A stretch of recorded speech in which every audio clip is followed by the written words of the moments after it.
মানুষের অত্যাচারে ভাই মানে অনেক অতিষ্ঠ আমি, বলতে গেলে আমার পৃথিবীর উপর ঘৃণা চলে আসে।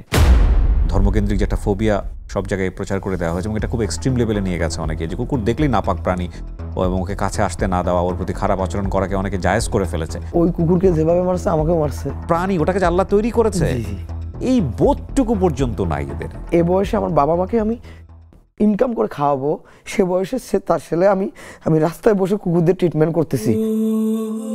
আপনি প্রাণীকুলের প্রতি দয়া করছেন এবং আপনি মূলত সৃষ্টিকর্তারই সেবা করছেন। এবং আমি মনে করি এই ধরনের কাজ যারা করছে তাদেরকে রাষ্ট্রীয়ভাবে পৃষ্ঠপোষকতা করা উচিত। বাচ্চা হয়েছে 2 দিন পরে ক্ষুধার জ্বালায় গিয়ে মুখ ঢুকে দিয়েছে, আটকে গেছে। সে তো জানে না যে এই বয়ামটা ফেলার কারণে সে এত বড় একটা বিপদ হচ্ছে কোন একটা প্রাণীর। বাচ্চাকে দুধ দিতেছে, মায়ের মুখে বই আটকে আছে। আমাদের কত পাপ আছে যেগুলো আমরা জানিও না। এই রেস্টুরেন্টে গিয়ে হাজার হাজার টাকার খাবার একটু খেয়ে নষ্ট করে ফেলতেছি, ওটা একটু প্যাকেট করে নিয়ে আসি। যদি নাও পারি, কেউ করছে তাকে সহযোগিতা করতে পারি কিনা। দূর থেকে আমাকে দেখে কোনো স্বার্থ ছাড়া আপনি লেস বিশিষ্ট লড়াইতে লড়াইতে চলে আসতেছে, আমাকে দেখে ভালোবাসতেছে। মানে জানার পরে হয়েছে না জানার আগে হয়েছে? জানতো, একটু একটু জানতো। কিন্তু এই সমাজে তো শুধুমাত্র মানুষ বসবাস করে না, মানুষ ছাড়াও বিভিন্ন রকমের প্রাণী বসবাস করে। আমাদের সৃষ্টিকর্তা তাদেরকে আমাদের জন্যই তৈরি করেছেন। এই প্রাণীগুলোর কথা কি আমরা চিন্তা করি আমাদের বাইরে? কিছু কিছু মানুষ চিন্তা করেন, কিছু কিছু মানুষ সাধারণের মধ্য থেকেও অসাধারণ হয়ে ওঠেন। তো তেমনই একজন মানুষকে নিয়ে আমার আজকের এই সন্ধ্যাটা কাটবে। তিনি হচ্ছেন আব্দুল কাইয়ুম। ভাই, আমি খুবই সম্মানিত বোধ করছি। আমি সবসময় ট্র্যাডিশনালি বলি যে আমি সম্মানিত বোধ করছি, কিন্তু আজকে ট্রুলি আমি অনার্ড যে আপনাকে এখানে পেয়েছি। কেমন আছেন আপনি? ভাই আলহামদুলিল্লাহ ভালো আছি, আপনি ভালো আছেন? জি আলহামদুলিল্লাহ ভালো আছি। এবং আপনি যাদেরকে নিয়ে কাজ করেন তারা কেমন আছে? ভালো নাই ভাই তেমন একটা। আমার বাচ্চারা সবসময় খারাপ অবস্থায় থাকে, আর আমি যদি মানে সত্যি কথা বলতে যাই, আমি ভালো নাই ওদের জন্যই। আর রাস্তায় তো ওরা তো আসলে কারো লাত্তি খাইতেছে, কারো গুঁতা খেতেছে, কারো গরম পানি ছুঁড়ে দিতেছে। কাইয়ুম ভাই, স্টোরিটা একদম শুরু থেকে শুনি। মানে আপনার এই বিষয়টা কি ছোটবেলা থেকেই ছিল যে পশু প্রেম, প্রাণী প্রেম? প্রাণী প্রেম তো মানে আসলে আমার বাবার দেখে শেখা। হ্যাঁ, বাবা কি করতো? বাবা ব্যবসা করে। বাবা আসলে আগে টুকটাক কুকুরদের যে গ্রামের যে রীতিনীতি আছে তারপিন বা কেরোসিন তেল দিয়ে ওদের ঘা ঠিক করে। বাবা দেখতেন আপনি ছোটবেলায় এগুলো করতো। আমার বাসায় কুকুর ছিল। আচ্ছা। হ্যাঁ, ইভেন আমি ওখান থেকেই আমার কুকুর প্রেমটা। আচ্ছা। আস্তে আস্তে আস্তে আস্তে মানে একটা জায়গায় চলে ঢাকায় আসলাম, পড়াশোনা স্টার্ট করলাম ওইখানে। তো আমার একটা ফ্রেন্ডের থ্রুতে এগুলো দেখতেছি যে ঢাকায়ও ট্রিটমেন্ট করা যায়, ক্লিনিকে নিয়ে যাওয়া যায়। তো ওই থেকে স্টার্ট আমার জার্নি। 8 বছর। 8 বছর ধরে আপনি এই মানে পথ কুকুর যেগুলোকে আমরা বলি, স্ট্রিট ডগ যেগুলো বলি, সেগুলোর পেছনে সময় দিচ্ছেন? জি জি জি।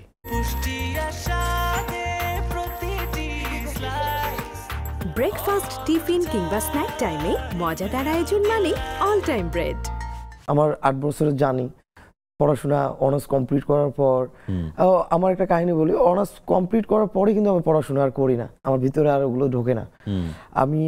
আমার বাবা আমাকে কখনো ফোর্স করে নাই যে বাবা তোমার চাকরি করতে হবে। বাবা আমার খুব খুশি, মানে আমার বাবা মা আমাকে, আসলে আমার গ্রামের মানুষরা আমাকে। বাবার পেশায় কি ছিলেন? আমার বাবা ব্যবসা করতো। আচ্ছা, আপনার কয় ভাই বোন? আমরা 2 ভাই 1 বোন, আমি মেজো। আপনি মেজো? হ্যাঁ। মানে বাকি ভাই বোনগুলো কি এরকম নাকি না আপনি শুধু? না, ওরা ওদের মতো ওদের মতো, মানে একটু কুকুরদের খাবার দেয়, দ্যাটস ইট। ওকে। মানে এত মায়া নাই আমার মতো, আমার বাবার মতো। ওকে। আর বলতে গেলে কি আমাকে অনেকে গ্রামে আমাকে নাস্তিক বলতো, হয়তো আমি অন্য ধর্মে গেছি। এটা নিয়ে কুকুরের প্রতি প্রেমের কারণে? হ্যাঁ। আল্লাহ। তো আমাকে বলতো যে আমি নাকি একসময় আমার চুল বড় করে ফেলছিলাম, তো অনেকে বলতো যে আমি খ্রিস্টান ধর্ম মনে হয় গ্রহণ করছি। নাইলে কুকুরের প্রতি এত প্রেম আসে? এত প্রেম কই থেকে আসে? আর বলা শুরু করছে যে ওই ঢাকা গিয়ে পরিবর্তন হয়ে গেছে। গ্রামের মানুষ আছে না, তো ওর বাবা যেটা করতো ওরা ঠিক, কিন্তু এ স্ট্রিম লেভেলে করে। এটা আমাদের ধর্মে এটা কখনো মেনেই নেয় না, বলে এমন করে। আমি একটা কথা বলতে চাই যে দেশে কিন্তু অনেক ধর্ষণ হতেছে, অনেক কিছু হতেছে, তাদের উপরে কিন্তু কোনো কিছু নাই। একটা কুকুর যখন রাতে যখন চোর যায়, কামড় দেয়, আর ওই চোর আবার দিনের বেলা বের হয়ে বলে যে আমাকে কামড় দিছে কুকুরটা, এই কারণে কুকুরটাকে মেরে ফেলা হয়। এই কারণে কুকুরটাকে মানে কিছুদিন একটা বরিশালে একটা ঘটনা হয়ে গেল, দড়ি ফাঁস দিয়ে কুকুরটাকে মারতেছে, মানে একপাশে কুকুরটাকে উঠাইছে গলা দিয়ে তাকে মারতেছে। এটা অন্যায় না? এটা তো আসলে আল্লাহ তাআলা আমাদের সবাইকে সৃষ্টি করছে পৃথিবীতে বেঁচে থাকার জন্য। আর আমাদের মানুষের জন্যই তো পৃথিবীতে পাঠাইছে, আপনি যে একটু আগে বললেন আমাকে বললেন। তো আমার মনে হয় না যে আমরা যে কাজ করতেছি বেশিরভাগই বাংলাদেশে এই কাহিনীটা বেশি হয়। ওই যে আমাদের মুসলিম কান্ট্রি, আমি বারবার বলি, এটার জন্য আমি কিন্তু রাস্তায় অনেক অসম্মানিত হই, মানুষের অনেক কথা শুনি। ইনিশিয়ালি আপনি বাবাকে দেখানোর জন্য ভিডিওগুলো করতেছিলেন, তারপরে বাবা বললো যে ভিডিওটা ইয়েতে ছাড়ো। হ্যাঁ, যে আইডিটা আপনি একা একাই যেতেন প্রথম পর্যায়ে নাকি আপনি টিম করেছিলেন? আমার টিম না, আমি একাই কাজ করছি। আমি 7.5 বছর একাই কাজ করছি। কিভাবে করতেন এগুলো? আমি করতাম, প্রথমত আমি বলি যে কুকুর নিয়ে যে ঝামেলা হইতো, প্রথমত আমি রাস্তায় ট্রিটমেন্ট করতাম না, আমি তো জানতামও না যে ট্রিটমেন্ট কি আছে।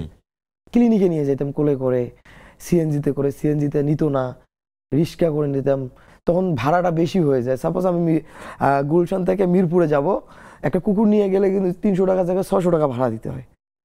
তো আমার কাছে তো এত টাকা থাকে না। তো তারপরে শুরু করলাম যে রাস্তায় রেখে ট্রিটমেন্ট করব। আর বাংলাদেশে এত শেল্টার নাই যে সব কুকুরদের শেল্টারে ফ্রিতে রাখা যায়। আছে কয়েকটা কুকুরকে ফ্রিতে নিতে পারে, সব কুকুর তো আসলে নেয় না। আর বাংলাদেশে ওভাবে মানে প্রপার শেল্টার বলতেই নাই বাংলাদেশে, যে মানে একটা কুকুরের জন্য। বাইরের দেশে যেভাবে, বাংলাদেশে তো ওভাবে শেল্টারটা নাই। তো রাস্তায় শুরু করি, যখন দেখতেছি টাকা বেশি লাগতেছে, একটা ক্লিনিকে যাব, ক্লিনিকে ভেট ফি দিতে হবে, ক্লিনিকে একটা সিরিঞ্জের দাম থেকে মেডিসিনের দাম হিউজ পড়ে যায়। আর স্ট্রে কুকুর মানে ডগদের জন্য একটু কম রাখলেও ওটা আমাদের জন্য বেশি হয়ে যায়, আমার মতো বেকার ছেলেদের জন্য বেশি। কারণ একটা সিএনজিতে যখন ডাবল ভাড়া যাওয়া আসা, আর ক্লিনিকে ভেট ফি, ক্লিনিকে এটা, ওই ট্রিটমেন্ট, ওই ক্লিনিকে নেওয়া যাওয়ার ট্রিটমেন্টে আমার একটা কুকুর সুস্থ হয়ে যায় রাস্তায় করলে। সো আপনি মেডিসিনগুলো নিজের মতো করে নিয়ে এসে রাস্তায় দেওয়া শুরু করলেন। তো আমি এটা শেখা স্টার্ট করি, আমি মানুষের দোরগোড়ায় গিয়ে রিকোয়েস্ট করি, ভাই আমাকে একটু শিখান না, যে আসলে আমি রাস্তায় করতে চাই এদের জন্য, আমার তো কাছে তো এত টাকা থাকে না। আর আমি বলে রাখি, আমি ক্রাউড ফান্ডিং করি, 10 টাকা 5 টাকা যতটুকু হোক, আমার শুভাকাঙ্ক্ষীরা আমাকে দেয়। হ্যাঁ, আপনার আইডির উপরে দেখছি হোয়াটসঅ্যাপ নাম্বার দেওয়া আছে। হ্যাঁ, হোয়াটসঅ্যাপ নাম্বার, বিকাশ নাম্বার। তারপরে আমার বাবাও আমাকে হেল্প করে, যখন আমি একবারে পারতেছি না আমাকে সব কুকুরের জন্য আসলে সবাই হেল্প করে না। আর কয়টা কুকুরের ভিডিও বা হয়, তো ফেসবুক তো করে দেয়। মেইনলি এদের কি রোগ হয়? মেইনলি ওরা মারামারি করে, ও গরম পানি ঢেলে দেয় আমাদের। ওরা মানুষ আসলে যে মানে মনে করেন যে ছুরি দিয়ে আঘাত করে, লাঠি দিয়ে আঘাত করে, ওই জায়গাগুলো তো ক্ষত হয়ে যায়। ক্ষততে মাছির ডিম পড়ে, মাছির ডিম পারে, ওখানে পরে ম্যাগটস হয়ে যায়, ম্যাগটস হয়ে জায়গাটা খেয়ে ফেলে ওদের। ওকে, হ্যাঁ, এটাই আসলে ওদের হয়। কিন্তু আমি দেখেছি কিছু কিছু ভিডিওতে আপনি ওদেরকে যেভাবে ধরছেন, মানে আপনার মধ্যে সেকেন্ড টাইম কোনো থট নাই যে এটার দ্বারা তো আপনিও ক্ষতিগ্রস্ত হতে পারেন, আপনার স্কিনেও তো ডিজিজ হতে পারে বা কোনো কিছু হতে পারে। আমি চিন্তা করে আমি বলি, একটা যখন আপনার কাছে আপনার বাচ্চা কোনো ক্ষতিগ্রস্ত হয়ে যায়, এটা ভাইরাস আপনি জানতেছেন, আপনি আপনার বাচ্চাকে ধরবেন না? অবশ্যই ধরবেন, যে আমার কি হোক দেখা যাবে। তো আমি কিন্তু ওদের আমার নিজের বাচ্চার মতো মনে করি, যে আমি আসলে ভালোবাসা থেকেই তো এটা করা। তো আসলে ক্যামেরার পিছনে আমি সেম। সো আসলে আমি সারাদিনে যত ভিডিও করি, যত কাজ করি, তার মধ্যে আমি 10% ভিডিও পোস্ট করি না ফেসবুকে, সোশ্যাল মিডিয়ায়। তো অনেক ভিডিও আছে যে দেখলেই ফেসবুক ডিরেক্ট করে দেয়, রেস্ট্রিক্ট দিয়ে দেয়। কটা পেজ হারাইছেন এখন পর্যন্ত? 3টা। এই ইন্টারেস্টিং গল্পটা আপনাদেরকে বলি, যারা মনে করেন যে ও ভিডিও দিয়ে পয়সা কামায় ফেসবুক থেকে, ওর সবগুলো ভিডিও ডিমনিটাইজ করা, ফেসবুকে পয়সাই দেয় না। কারণ কমিউনিটি গাইডলাইনে এই যে কুকুরের গা থেকে ম্যাগট তোলা, তারপরে এই যে করা, প্রাণী ধরে একটা প্রাণী দেখতে খুব বিশ্রী লাগছে, সেগুলো কমিউনিটি গাইডলাইনে ফেসবুক বোঝে না, বা ফেসবুক ওইগুলোকে পয়সাও দেয় না। আপনার মেইনলি ভিডিওগুলো তো ফেসবুক ইউটিউবেই নাকি? ইউটিউব চ্যানেল হ্যাক হওয়ার পর আর ইউটিউব চ্যানেলটা হ্যাক করে ফেলছে। জি। তার মানে ওর ইন্টেনশন কি? ও যে কাজগুলো করছে সেগুলো তো আসলে, হ্যাঁ, ক্রাউড ফান্ডিং এর জায়গাটা একটু, এটা অনেকেই বলে না যে পয়সার জন্য করছে বা এরকম। অনেকেই বলে, যারা আসলে দেয়। কিছুদিন আগে আমি সেন্ট মার্টিন গিয়ে করে আসলাম, এগুলো কিন্তু আমার শুভাকাঙ্ক্ষীরা, আমার বাংলাদেশিরাই আমাকে টাকা দিছে। টাকা দেওয়ার পর আমি কিন্তু গিয়ে করে আসছি, আমার নিজের টাকা না। আমার বাবা শুধুমাত্র প্রথমবার 50,000 টাকা দিছে আমার বাবা, তারপরে 10,000 টাকা দিছে। আমাদের ফ্যামিলিরও তো অত বেশি আমরা না। তো বাকি টাকা কিন্তু আমার এই যে শুভাকাঙ্ক্ষীরাই আমাকে দিয়ে পাঠাইছে। তো অনেকেই বলতো যে আসলে মনে হয় আমি টাকার জন্য করি। একটা জিনিস খেয়াল করবেন, আমি কিন্তু আপনাকে টাকা দিলে কিন্তু আপনি কুকুর গিয়ে ধরতে পারবেন না। আমি যদি বলি এই ম্যাগট কেস কুকুরটা, এই ঘাওয়ালা কুকুরটা কেউ ধরবে, নর্মালি স্ট্রিট ডগ ধরাই তো এটা চিন্তাই তো করেন না অনেকে। ইভেন আমি যখন একটা জিনিস দেখলাম আমি কি পারবো? নো, কখনোই পারতাম না। তো আসলে আর যদি কেউ টাকা দিয়ে বিচার করে তো আমার এখানে নো কমেন্ট, আমি এটা কমেন্ট করতেই চাই না। তো আমি শত বাধা তো আসছিল, শত মানুষের লাত্তি ঘুতা খেয়ে তো আজকে আমি এখানে। এমনিতে কোনো ধরনের কখনো আক্রমণের শিকার হন না? হ্যাঁ, অনেকবার মানুষ মারছে। নিকুঞ্জ 10 নম্বরে একটা ঘটনা হয়েছে, মানুষ মারছে আপনাকে? হ্যাঁ, কি ঘটনা? কুকুর মারছে, এটা গিয়ে আমি প্রোটেস্ট করছি। তারপর প্রোটেস্ট করার ওই কুকুরকে যেভাবে মারছে আমাকেও মারছে। কি বলেন? হ্যাঁ, এটা অনেক বেশি পপুলার ইয়ে হয়ে গেছিল, এটা অনেক ঝামেলা হয়ে গেছিল তখন। আসলে মামলাও হয় না এগুলো, আসলে কুকুর নিয়ে বলে। কিন্তু বন্যপ্রাণী না, এটা তো বন্যপ্রাণীর আন্ডারে পড়বে কিনা আমি ঠিক জানি না। এটা 2019-এ যে আইন আছে, আপনার 6 মাস বিনাশ্রম কারাদণ্ড আর 50,000 টাকা জরিমানা। আজ পর্যন্ত কারো হয়েছে? আমি জরিমানা দেখছি 6,000 টাকা। কিছুদিন আগে বরিশালের ঘটনা বললাম, 6,000 টাকা জরিমানা, কিন্তু কারাদণ্ড কখনো হয়নি। কারণ হয় না। সেদিন একটা ভিডিও দেখছিলাম, বাংলাদেশে এরকম ওনার মতো কাজ করছেন 2-1 জন হয়তো বা আছেন, কিন্তু ওনার মতো হাইলাইটেড আমি কাউকে দেখি নাই। একটা ভিডিও দেখছিলাম এরকম যে একটা বেজি ধরা হয়েছে। বেজিটা তো বোঝেনি কি করে, হয়তো ছোট একটা মুরগির বাচ্চা খেয়েছে বা এরকম। বেজিটাকে ধরে খাঁচার মধ্যে রেখে সেটার উপরে কেরোসিন ঢেলেছে, দিয়ে আগুন ধরিয়ে দিয়েছে। এবং সেই বেজিটা প্রথম পর্যায়ে ধরেন আপনার আগুন ধরার পরে সে তো বুঝে নাই, একটু পরে সে ছটফট করে দৌড়াচ্ছে খাঁচার মতো, একটা ভিডিও করে সেটা ফেসবুকে ছেড়েছে। আমি বুঝি না এদের সেন্সটা কি, এরা কি কোনো ঘটনাই মনে, ওটা যে একটা প্রাণী, ওটাকে যে আল্লাহ তৈরি করেছে এই বোধটুকু পর্যন্ত নাই এদের। এবং এটা খুবই দুঃখজনক। এই পৃথিবীটা শুধু আপনার জন্য না, এই পৃথিবীটা এই যে প্রাণীগুলো আল্লাহ তৈরি করেছেন তাদের সবার জন্য। এবং মূল বিষয় হচ্ছে আমরা এই যে এত পড়াশোনা করি না একাডেমিক্যালি, আমাদের এই বেসিক জিনিসগুলো বোধহয় এইভাবে শেখানো হয় না। আমাদের তো বই পুস্তকে নাই আমার মনুষ্যত্ব অর্জন করার জিনিসে। আমরা তো শুধুমাত্র পড়াশোনা করি, টাকা আমরা জব করব আর একটা ভালো জায়গায় যাব। আর মনুষ্যত্ব অর্জনটা হবে আমি মনে করি যে এটা ফ্যামিলি থেকে বা ফ্যামিলি পার্সন শিখাইতে হবে বা নিজে তাগিদে শিখতে হবে। আমার জানা মতো কোনো বই পুস্তকে নাই যে আপনার মনুষ্যত্ব অর্জন করার কোনো কিছু আমি দেখিনি। থাকলেও ওটা হয়তো ওইভাবে প্র্যাকটিসও নাই। আমরা মনে করি এটা পুঁথিগত বিদ্যা, ওটা পুঁথি জাস্ট লিখে পরীক্ষায় দিব। আমরা তো আসলে অন্যজনের জীবন কাহিনী নিয়ে পড়েই তো পড়াশোনা করে জব পাইতেছি। আপনি যদি পড়তে চান বাংলা পড়াশোনা, কবিদের পড়াশোনায় পড়তেছি, আমাদের নিজের কে করবে? আমরা তো এটা করতেছি। সো ভাইজান, আপনি প্রতিষ্ঠানের নাম দিলেন কবে? আমি দিছি যে 3 মাস আগে। আচ্ছা। আমার আসলে স্বপ্নটা তো আমার এদের নিয়েই। তো রাস্তায় কষ্ট করি, এদের প্রত্যেকদিন যা কষ্ট করে ট্রিটমেন্ট আমি যে করি, যেমন প্রত্যেকদিন 20-22টা করি, অনেক কষ্ট হয়ে যায়। 20-22টা এগুলো খবর পান কি করে? যে আমাকে ওই যে নক করে কল দেয়। আচ্ছা। হ্যাঁ, ওই যে ফোন নাম্বার দেওয়া আছে ওই নম্বরে ফোন দেয়, কল দেয়। আমি আসলে আমার প্রত্যেকদিন 100 থেকে 150টা কল আসে। আমি সবাইকে তো হেল্প করতে পারি না। মানে আসলে আমার টাকা পয়সা বলেন, সময় বলেন, আর বেসিক্যালি হলো যে আমি মানুষকে মাঝে মাঝে বলে দিই যে ভাই এটা করেন। তো ওই যে শিখছি। আমার এক ভাবি আছে ভেটেরিনারি সার্জন, প্রত্যেক সপ্তাহে গিয়ে ভাবির কাছ থেকে শিখতাম যে ভাবি আমাকে একটু শিখান। আসলে আমার কাছে এত টাকা মানুষ দেয় না যে আমি ক্লিনিকে গিয়ে এদের চিকিৎসা করাবো। আমি কিন্তু কোনো ভেটেরিনারি নিয়ে কোনো পড়াশোনাই করি নাই। আমি সাইকোলজি স্টুডেন্ট, অনার্স কমপ্লিট করছি। আমার ভেটেরিনারি নিয়ে কোনো কিছু নেই। আল্লাহ তাআলা আমাকে দিছে, আমার একটাই মনে হয়। আর আমি সবাইকে বলি আমি একটা রাস্তার মানুষ, আর আমি রাস্তায় থাকতেছি এদের নিয়ে। আর আল্লাহ তাআলা না আমাকে দিছে যে যখন আমি ভাবির সাথে ক্লাসে বসি তখন ভাবি তুমি তো এটা জানোই, তবুও আমি বলছি যে আমি একটু শিখতে চাই, বই খাতা কলমে শিখতে চাই। যেহেতু আমার বাংলাদেশ অথরাইজেশন আমাকে আটকাই দিলে আমার মামলা হয়ে যাবে। তো আমাকে অনেকেই বাধা দিছে। আমি বলি যে আপনি করেন, আমি আজকে থেকে করবো না, এই কাজগুলো আপনি করবেন, আমি আপনাকে পেজটা দিয়ে দেবো, আপনি বসে বসে এই কাজগুলো করবেন। করে না তো। প্রথম কথা হচ্ছে ভালো কাজ করতেছে এটারও বাধা আসে। হ্যাঁ, আমি সরি বলবো যে প্রথমত অনেকেই আমাদের 2-3 মাস থেকে আমার বাবাকে নিয়ে দৌড়াতেছি। আমার বাবার হঠাৎ করে ক্যান্সার 4 স্টেজ ধরা পড়ছে। তো বেসিক্যালি হলো যে আমাকে কল দিয়ে আমাকে বলে যে ভাই আমার কুকুরটা অসুস্থ, একটু আসবেন। মানে ওনারও রিকোয়েস্ট, ওনার ভালোবাসে দেখে আমাকে ফোন দেয়। আর কেউ ভালো না বাসলে আমাকে ফোন দিত না গালাগালি করতো। তো যেদিন আমি আসলে একটা অমানবিক কাজ করছি, আমার বাবার যখন পোস্টেড মানে ক্যান্সার, তো অপারেশনে বাবাকে অপারেশন ঢুকিয়ে দিয়ে আমি কাজে চলে গেছি।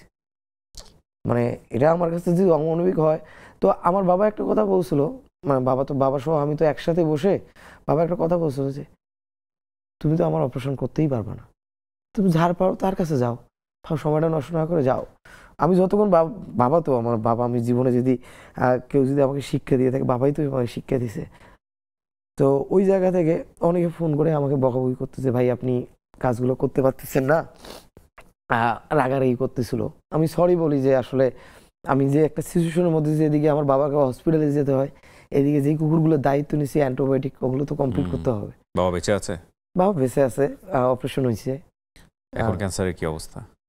অতটা ভালো না, একদম মানে 4 স্টেজ। তো বয়স কত ওনার? বাবার 56। এটা একটা বড় জিনিস কিন্তু, এই যে বাংলাদেশে পুরুষদের একটু বয়স হয়ে যাওয়ার পরেই প্রোস্টেটের যে সমস্যাটা, অনেকে বলে প্রোস্টেট ক্যান্সার বা মাইল্ড প্রোস্টেট, এই ধীরে ধীরে সেটা ক্যান্সারের দিকে যাওয়া, এটা কিন্তু ধীরে ধীরে মহামারীর আকার ধারণ করছে। এটা বিশেষ করে এটা নিয়ে প্রচুর ভিডিও আছে ইউটিউবে, এটা রেশিও দিনকে দিন বাড়ছে। কেন বাড়ছে সেটা নিয়ে হয়তো অন্য কোনো একদিন একটা শো করব। যারা প্রোস্টেট নিয়ে কাজ করছেন বা যারা ইউরোলজিস্ট আছেন তাদের মধ্যে হয়তো প্রমিনেন্ট কাউকে কোনো একদিন এই শোতে দেখবেন। But this is a very burning issue right now.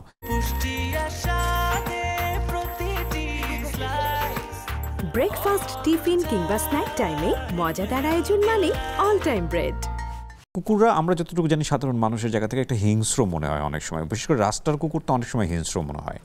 আপনি কি ইজিলি ওদের সাথে মেশেন কিভাবে, ধরেন কিভাবে? ভাই আসলে রাস্তার কুকুররা এত হিংস্র হওয়ার কারণে কিন্তু আমরা মানুষরাই দায়ী।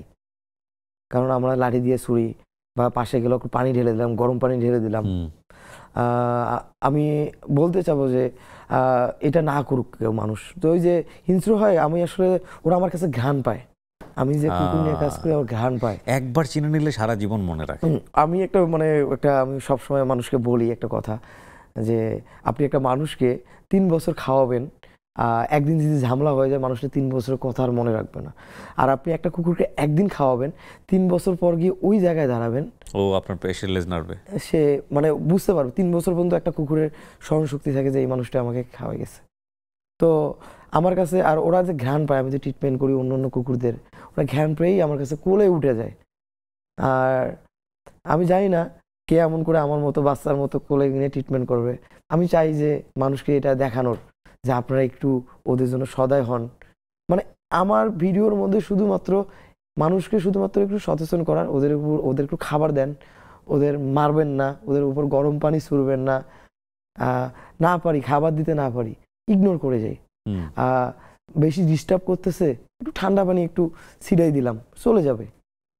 তো আমার মনে হয় যারা মানে ইসলামিক স্কলার আছেন অনেকেই তো বক্তব্য রাখেন, আমাদের এই যে প্রাত্যহিক জীবনে যে বিভিন্ন রকমের অসঙ্গতি সেগুলো নিয়ে আপনাদের খুব দারুণ দারুণ বক্তব্য ইদানিং পাওয়া যায়। অনেকেই আছেন, অনেক বড় বড় মাপের স্কলার আছে। এই বিষয়গুলো, এই যে এই ধরনের ছেলেমেয়েরা যারা কাজ করছে, কুকুর নিয়ে আমাদের যে ভীতি, কুকুর নিয়ে আমাদের যে এই যে একটা ফোবিয়া, ধর্মকেন্দ্রিক যে একটা ফোবিয়া সব জায়গায় প্রচার করে দেওয়া হয়েছে এবং এটা খুব এক্সট্রিম লেভেলে নিয়ে গেছে অনেকে, যে কুকুর দেখলেই নাপাক প্রাণী এবং ওকে কাছে আসতে না দেওয়া, ওর প্রতি খারাপ আচরণ করাকে অনেকে জায়েজ করে ফেলেছে। এগুলো নিয়ে আপনাদের কথা বলা উচিত, এগুলো নিয়ে আপনাদের কাজ করা উচিত। এবং যেখানে এই ছেলে মেয়েদের মতো ছেলেরা কাজ করছে তাদেরকে অ্যাপ্রিসিয়েট করা উচিত। তাতে করে হবে কি, সাধারণ মানুষের একটা গুড পারসেপশন তৈরি হবে এই ধরনের কাজের প্রতি। আমি তো আপনাকে নিয়ে স্ট্যাটাস না কোথায় যেন একটা শেয়ার করে বলেছি আপনাকে রাষ্ট্রীয় পদক দেওয়া উচিত, সিরিয়াসলি। এবং আমি মনে করি এই ধরনের কাজ যারা করছে তাদেরকে রাষ্ট্রীয়ভাবে পৃষ্ঠপোষকতা করা উচিত। এই যে আপনি বলছিলেন একটু আগে যে কোথাও কোনো একটা শেল্টার হোম নাই, কোথাও কিন্তু একটা ভালো তাদের জন্য, এই ঢাকা শহরে এত এত মানুষের বসতি হয়েছে, সেখানে একটু সরকারিভাবে তো করা যেতেই পারে। হ্যাঁ, যেতে পারে। তো আমার ওই যে দরকার হলে কুকুরগুলোকে ভ্যাকসিন দিয়ে দেয়, যেগুলো যে মানুষের জন্য ক্ষতি করে তোমরা ভ্যাকসিন দিয়ে দাও, যে ঠিক আছে ফাইন, ওরা আঁচড় দিলে কোনো সমস্যা হবে না বা কোনো কিছু হবে না, সেফ এর ব্যবস্থা করো, সেটা তো করতেই পারে সরকার। আমার কিছুদিন আগে আমি বলি, আমার গতকালকে একটা কল আসে ইয়া থেকে, চাঁদপুর ইউনো অফিস থেকে, যে ভাই আমরা 100 কুকুরকে ভ্যাকসিনেশন করাবো, আপনাদের টিম কি আসতে পারবে? আমি ডিরেক্ট বলছি যে ঠিক আছে, আপনারা ভ্যাকসিনেশনের ইয়ে করে দেন, যেহেতু আমার কোনো ইনকাম সোর্স নাই, আমি তো ফ্রিতে দিতে পারবো না। ওরা বলছে ঠিক আছে, আপনারা একটা আমাকে প্রপোজাল পাঠান, আমরা চাই যে ভ্যাকসিনেশন করতে। এখন কিন্তু মানুষ পরিবর্তন হচ্ছে। আমি 8 বছর আগের কাহিনী বলি, 8 বছর আমি এভাবে কুকুর ধরে বসে আছি, মানুষ এসে আমাকে আমার পায়ের গোড়ে থুতু ফেলাইতো, যে এই পাগল মনে আপনি কি করতেন পাগল, আচ্ছা আমাকে বলছে আপনি কি পাগল, যে এটা কি করতেছেন। আমি যখন ফেসবুকে স্ট্যাটাস দিতাম, পোস্ট করতাম, মানুষ কিন্তু হাসতো যে এই ছেলেটা হয়তো মানসিক রোগী দেখা উচিত। আজকে কিন্তু মানুষ আমার ভিডিও দেখতেছে, মানে আমি যেটা চাইছি এটা হইতেছে। আমি কিন্তু মানে ফেইল না। হ্যাঁ, আমি টাকা পয়সা ফেসবুক থেকে না পেতে পারি, কিন্তু আমি কিছু অ্যাচিভ করছি যে মানুষরা আমার ভিডিও দেখতেছে, শিখতেছে, মানুষরা খাওয়াইতেছে, মানুষরা করার চেষ্টা করতেছে। না কিন্তু কাইম ভাই আপনার ফিউচার প্ল্যান কি আমি জানি না, এখানে আমিও কিছু ইনপুট মানে সাইকোলজিক্যালি বা আমার চিন্তা ভাবনার জায়গা থেকে আমিও কিছু ইনপুট দিতে চাই। এগুলো কিন্তু ফরেন যারা আছে, বিদেশি যারা আছে, ওরা অনেক পছন্দ করে, ওরা নক করে আমাকে। হ্যাঁ, এবং আমার কাছে আপনি জানেন না আপনার চিন্তা আছে কিনা, আপনি কোনো প্রতিষ্ঠান কেন্দ্রিক কোনো কিছু চিন্তা করছেন কিনা? হ্যাঁ, কারণ করতেছি, হ্যাঁ, এটা করা উচিত। আপনি কি চিন্তা করছেন আমি আসলে? করতেছি। আমি আমার গার্ডিয়ান অফ দি স্ট্রিট যে পেজটা আছে, ওটা থেকে আমি একটা ফর্ম করতেছি, যে ফাউন্ডেশন করতেছি। আচ্ছা। মানে করে আমার স্বপ্ন যে শেল্টার, ওদের নিয়ে নিয়ে গিয়ে সুস্থ করে ওদেরকে ভ্যাকসিনেশন। বাংলাদেশে এরকম কিছু নাই যে আছে, কিছু শেল্টার আছে, কিছু পেইড শেল্টার আছে, কিছু কিছু শেল্টার আছে যে পেইড শেল্টার, বা কেউ কেউ আছে যে half paid shelter. Paid shelter বলতে মানে মানে কেউ নিয়ে গেলে ওখানে টাকা দিতে হয় তাকে? হ্যাঁ, মান্থলি টাকা দিতে হয়। আচ্ছা। তো আসলে আমি যেটা করতে চাইতেছি, আমি আমার স্বপ্নটা আমি আজকে এখানেই বলি। জি জি শিওর। আমার কখনো বলা হয় নাই যে আমি চাই যে একটা যেখানে টাকা পয়সার গন্ধ থাকবে না, ওই শেল্টারটা হতে চায় আমার। যেখানে টাকা পয়সা থাকবে না, আপনার ভালো লাগতেছে আপনি আমাকে চাউল পাঠাই দেন, আপনার খারাপ দেখে কষ্ট লাগতেছে আপনি ওর জন্য মেডিসিন পাঠাই দেন। এখন তো বাংলাদেশে অনেক হয়ে আছে, পাঠাওয়া বলে নিয়ে বলে। আমার স্বপ্ন একটা খালি লেন আমি যদি পাই, আমি পোস্ট করছিলাম যদি আমার অঙ্গ বিক্রি করে যদি কখনো যদি একটা লেন পাই তো আমি কিনে নিতাম, কিন্তু আসলে এটা আমার দিয়ে হবেই না। আমি তো আমরা আছি আপনার সঙ্গে, কেন হবে না, হবে ইনশাআল্লাহ। আমি চেষ্টা করতেছি, আমি তো 8 বছর থেকেই ইয়ে করতেছি, যে তবু এখন একটা আশার আলো যাচ্ছে। আপনার টিমে এখন কয়জন? আমরা 3 জন আছি। আমার ভাই, আমার 5 জন, মোট 5 জন। মানে বড় বড় কাজগুলো 2 জন চলে আসে। ভাইদেরকে জোগাড় করলেন কিভাবে? কারণ এনারাও তো ওই সমমনা না হলে তো এগুলো কাজ করে। হ্যাঁ, যেমন আমার এক দাদা আছে, মানে আমাকে দেখাইতে চেয়েছিল যে তুই যেটা দেখতেছিস এটা বড় আকারে একটু দেখাই তোকে। তারপরে আমার ছোট ভাইকে নিয়ে কাজ করতেছি। ছোট ভাইটা ফ্যামিলির অবস্থা তেমন ভালো না, আমার মিডল ক্লাস ফ্যামিলি।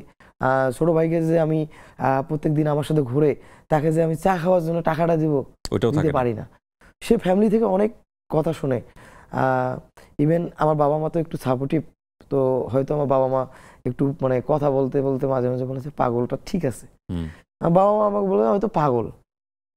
কিন্তু আপনার কখনো কোনো হেলথ প্রবলেম হয় নাই কুকুরের আচর থেকে বা প্রাণীর আচর থেকে? ভ্যাকসিনেশন করেছি, এই যে আমার শরীরে তো সব ওদের দাগই। আমরা তো এই যে হ্যাঁ দেখতে পাচ্ছি, কিন্তু আমরা তো জানি যে জলাতঙ্ক রোগের একটা ব্যাপার আছে। তো এটা আসলে সব কুকুরদের জলাতঙ্ক নাই। আচ্ছা। আর ঢাকা শহরে প্রায় অনেকেই অনেক জায়গায় গিয়ে ভ্যাকসিনেশন করতেছে, অনেকেই ভ্যাকসিনেশন করতেছে। তো গ্রামগঞ্জে মানে কুকুরদের সব কুকুরদের জলাতঙ্ক হয় না, আর জলাতঙ্ক কুকুর বেশি দিন বাঁচে না। আচ্ছা। যেই জলাতঙ্ক তো একটা টাইম বেসিক একটা হয়, যেমন হিউম্যানদের, অ্যানিমালসদের। যারা সায়েন্টিফিকলি যারা কাজ করে তারাই ভালো বলতে পারবে।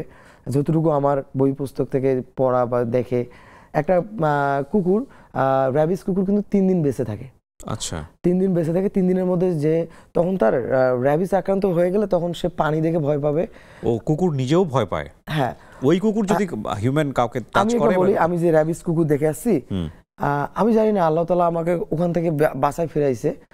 আমি যে পরিমাণে ভ্যাকসিনেশন দিছি, অনেক ডক্টর বলছে আপনি র্যাবিস কুকুর থেকে দূরে থাকবেন। আচ্ছা। র্যাবিস কুকুর থেকে দূরে থাকবেন।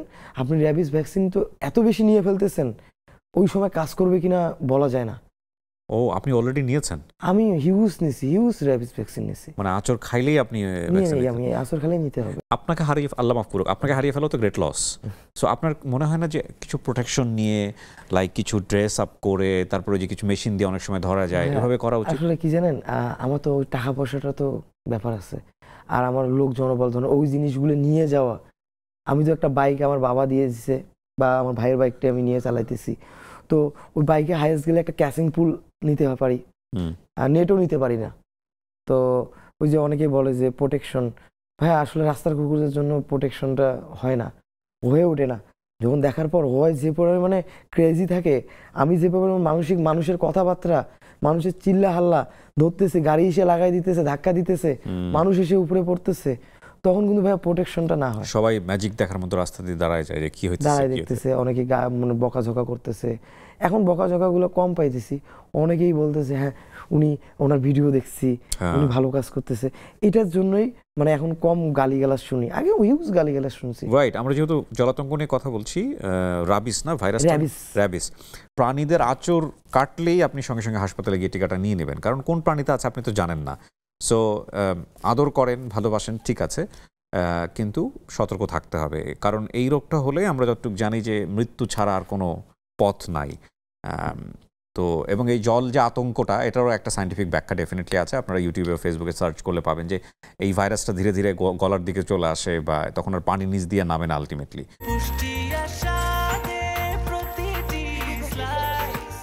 ব্রেকফাস্ট, টিফিন কিংবা স্ন্যাক টাইমে মজাদার আয়োজন মানে অল টাইম ব্রেড। কত শত কুকুরকে এখন পর্যন্ত 8 বছরে সার্ভিস দেওয়া? আমি 7,000 প্লাস কুকুরের 7,000 প্লাস। জি।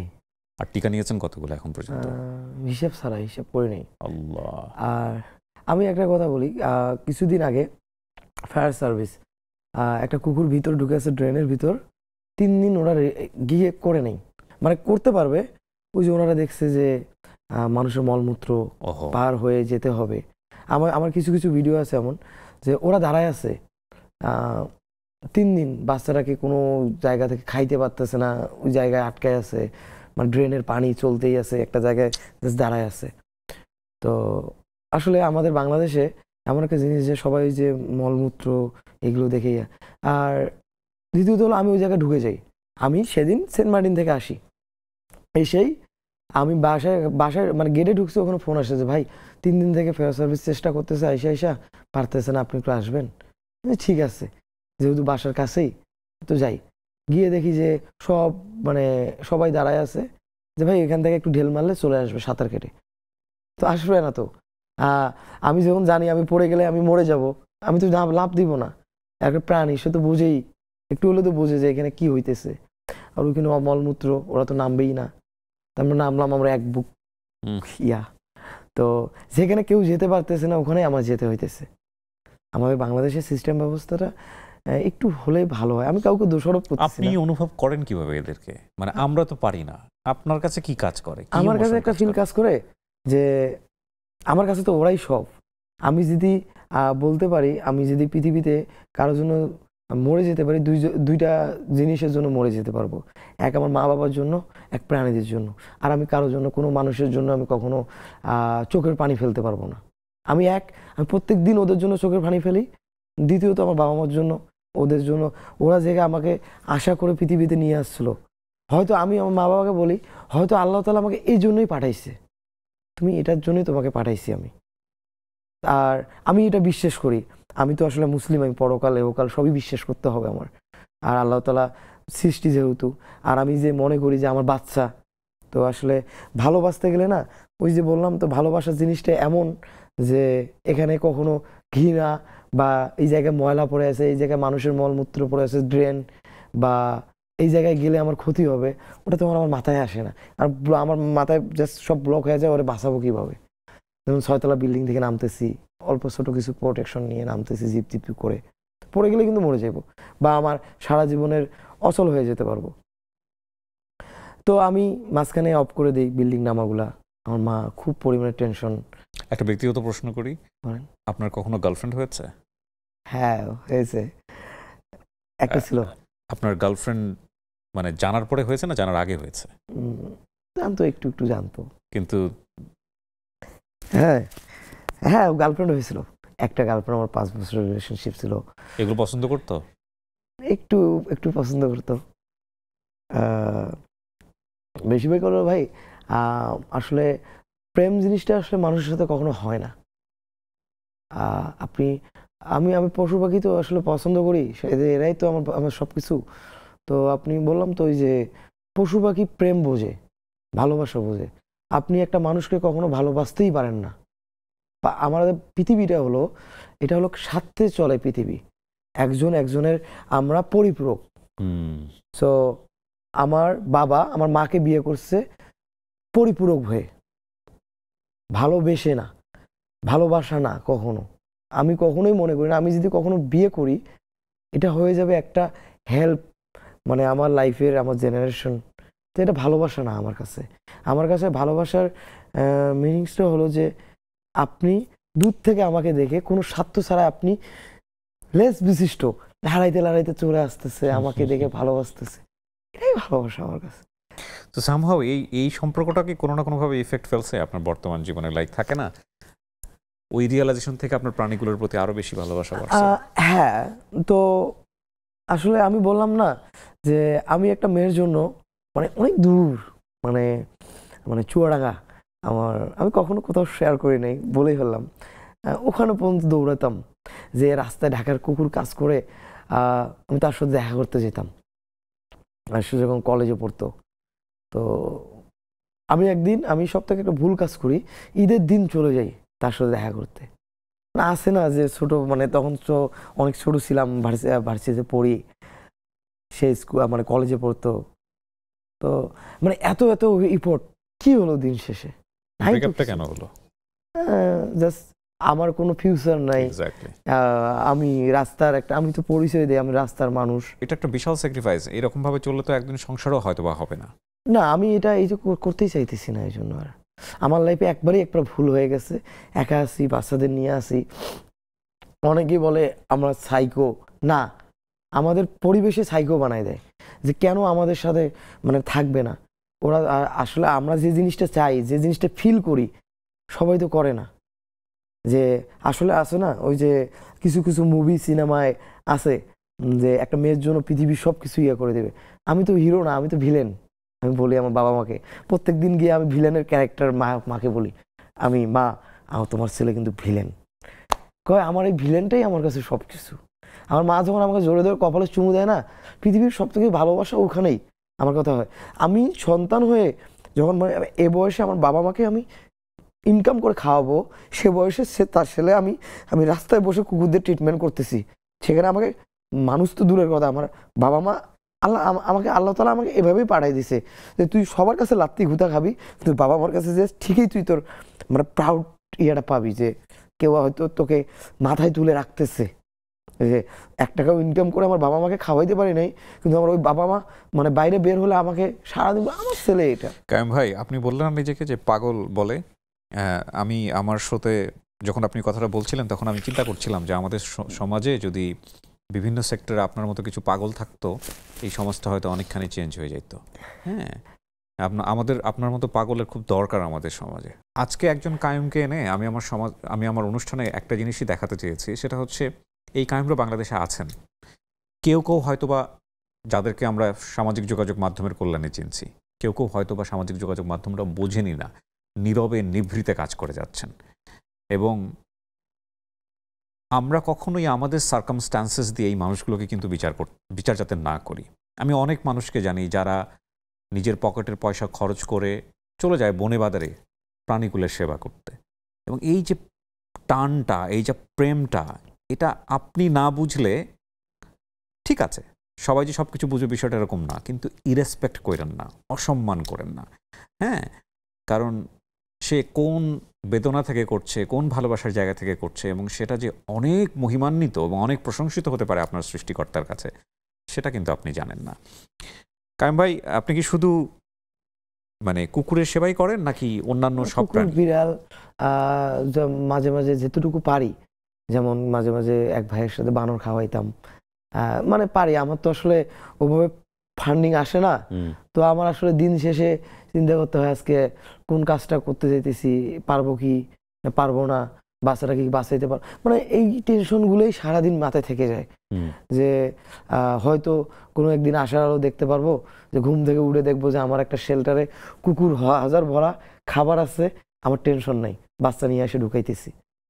আমি মানে আমি মাঝে মাঝে জেগে থেকে স্বপ্ন দেখা বলে যেটা, এটা আমি 8 বছর থেকে দেখতেছি। মৃত্যুর আগ পর্যন্ত আমি চেষ্টাই করে যাব। আপনার স্বপ্ন পূরণ হবে ইনশাল্লাহ, এবং সেটা হয়তো অচিরেই হবে। কারণ আমরা ছোটবেলায় পড়েছি, জীবে দয়া করে যেই জন, সেই জন সেবিছে ঈশ্বর। তো আপনি প্রাণীকুলের প্রতি দয়া করছেন এবং আপনি মূলত সৃষ্টিকর্তারই সেবা করছেন।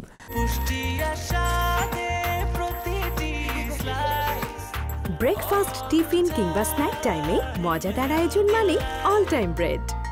এরা বাঁচে কিভাবে? এদের লাইফ সাইকেল কখনো অবজার্ভ করেছেন? হ্যাঁ, আমি তো এগুলোই করে আসতেছি। হ্যাঁ, এরা বাসে কি জানেন ভাই, ওই যে আমাদের ময়লা খাবারটুকু যে ডাস্টবিনে ফেলাই দেওয়া হয় অতটুকু, আর কেউ যদি একটু খেয়ে পাশে ফেলাই দেয় এটা খেলো। আর অনেকেই তো আছে, অনেক মানবিক প্রাণবিক আছে, খাইতেছে একটু খাওয়ায়। দোকানের পাশে দেখবেন যে একটা কুকুর অনেক মানে ছলছল চোখে একটা দোকানের দিকে তাকায় আছে, টং দোকানের দিকে যে কেকগুলো ঝুলতেছে। মানে আমি ফিল করি যে একটা যদি পড়ে যায়। ঢাকা শহরে থাকেন মানে ভাড়া বাসা না নিজের বাসা? ভাড়া বাসা। ওখানেও কি এইসব প্রাণী টাণী নিয়েই থাকেন? হ্যাঁ, বাসায় 2টা বাচ্চা আছে আর 4টা বিড়াল আছে। সমস্যা হয় না? বাড়িওয়ালা কোনো প্রবলেম করে না? বাড়িওয়ালাকে অনেক রিকোয়েস্ট করতে, এখন বলে ওই যে আস্তে আস্তে পুরো বিল্ডিংটাকে অ্যানিমেল লাভার বানায় ফেলাইছি এতদিনে। বা দারোয়ান বিড়াল পালে, আশেপাশে বিড়াল পালে। তখন আমার কাছে যখন একটা আছে, একটা কুকুরের 2টা হাত নাই, মানে এমন করে কুকুরের হাত নাই না, আর একটা আছে একটা পা নাই। আচ্ছা, হ্যাঁ, মানে সামনের 2টা ইয়া নাই আর কি, হাত নাই। আর একটা নাই। ওকে। ওরা ওভাবেই, ওরা তো আসলে বাইরে সার্ভাইভ করতে পারবে না, ওরা আমার সাথেই রেখে দিই। মানে যখন রেস্কিউ করছি তখন থেকে আমার সাথে। তো আমার স্বপ্ন 2টাকে রাখছি, শত শত কুকুর তো এভাবে আছে, আমি তো পারতেছি না। আজকে ঢাকায় করতেছি, ঢাকার বাইরে 2টা যাইতেছি, একটা ভয়ম কুকুর আটকায় আছে। আমার মানুষরা কতটুকু যে আমরা ভয়মটা লাগাই ফেলাই দিতেছি না, ভয়মটা ফেলাই দিতেছি, একটা কুকুর ক্ষুধার ঘ্রাণে গিয়ে মুখ ঢুকাই দিয়ে আটকে গেল। আমি কয়টা খবর পাইতেছি, কয়টা সোশ্যাল মিডিয়ায় আমাকে ব্লক করতেছে। আমরা যদি এই মুক্কাগুলা প্লাস্টিকের ইয়েটা যদি যাতে ভেঙে ফেলি বা পোড়া দেই বা মুক্কাটা লাগাই দেই, এই প্রাণীটা কষ্টে মারা যাইতেছে না। পৃথিবীতে আমরা যদি 10 মিনিট আমাদের বলা হয় একটা জার মুখে দিয়ে রাখেন, কি ফিলটা হবে? আমি সবার কাছে রিকোয়েস্ট করব, আমরা এই দিকগুলো খেয়াল রাখি। আমরা না মারি, না খাবার দেই, গরম পানি না ঢালি, মানে আমরা জারগুলো এভাবে না ফেলাই দিই, ওরা বাসুক ওদের মতো। আমাদের ধর্মে যে বলে না, আমাদের সূরা ফাতিহার 2nd আয়াত, আর রহমানির রহিম, মানে উনি দয়াময়। তো আপনার কথা শুনে আমার কাছে মনে হচ্ছিল যে আমাদের কত পাপ আছে যেগুলো আমরা জানিও না। ধরেন এই যে বয়ামটা ফেলে দিয়েছে একজন, সে তো জানে না যে এই বয়ামটা ফেলার কারণে সে এত বড় একটা বিপদ হচ্ছে কোনো একটা প্রাণীর, এবং তার দ্বারা তো সে তার পাপ হচ্ছে, কারণ তার তো কনসাস, সে তো বিবেক নিয়ে আসছে দুনিয়াতে, তার তো এই কনসিকুয়েন্সগুলো চিন্তা করা উচিত ছিল। তারপরেও তিনি আমাদেরকে মাফ করে দেন।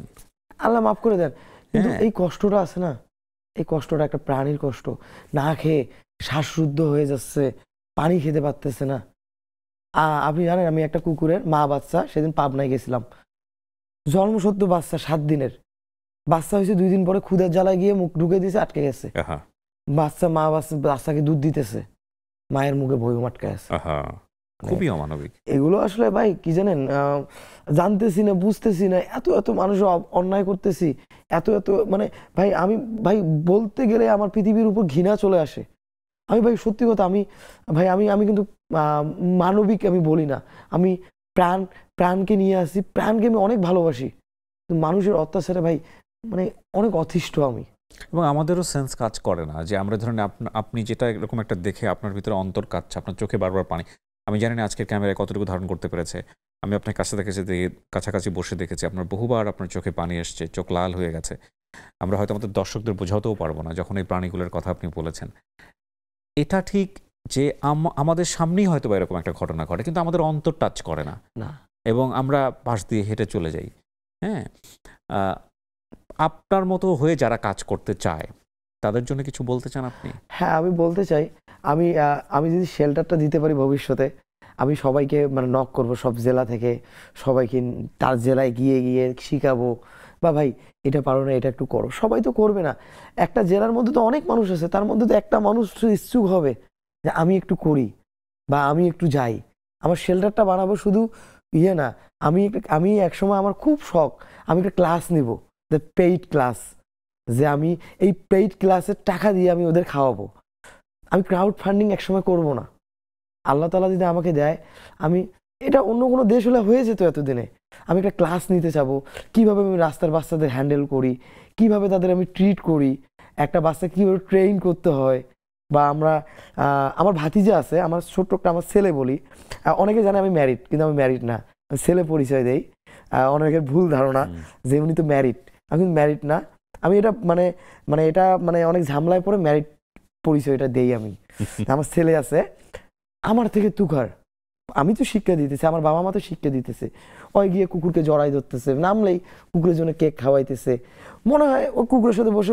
যে ছেলেটা এখন গেমস খেলতে যাবে, বল দিয়ে খেলতে যাবে, সে কুকুরের সাথে খেলা করে। আমার ছেলে, আমি আমার ছেলে বলতেছি কেন, আমি জানি না আমার ফিউচারে কি হবে, আমার ছেলেই বানাই নিতেছি যে আমার কেউ তো থাকবে, যে আল্লাহ যদি আমাকে না বাঁচায় রাখে কেউ তো করবে।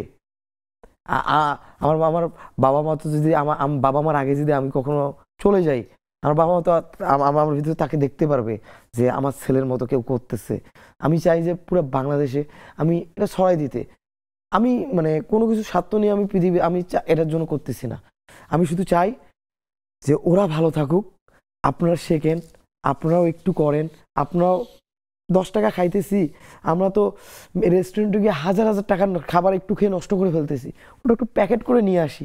জি জি, এটা খুব ভালো একটা কথা বলেছে আপনি। শুধু দিন শেষে আমাদের ভালো থাকার জন্য শুধুমাত্র আমরা শুধু আমিকে চিন্তা করব না, বা আমার সাথে হয়তো আমার পরিবারের সদস্যদেরকে চিন্তা করব না, তার বাইরেও একটা বিশাল পরিবার আছে এবং সেখানে কিন্তু আমার আপনার একটা দায়িত্ব আছে।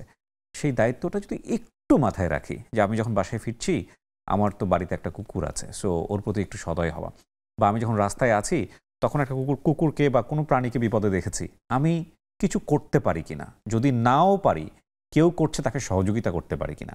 সো এই ছোট ছোট চিন্তাগুলো আমাদের পরিবেশটাকে যেভাবে সুন্দর করে দেয়, শুধুমাত্র পরিবেশটাকে সুন্দর করে না, আপনার যে সেলফ ডেভেলপমেন্ট এটাকেও কিন্তু অনেক বেশি বিকশিত করে।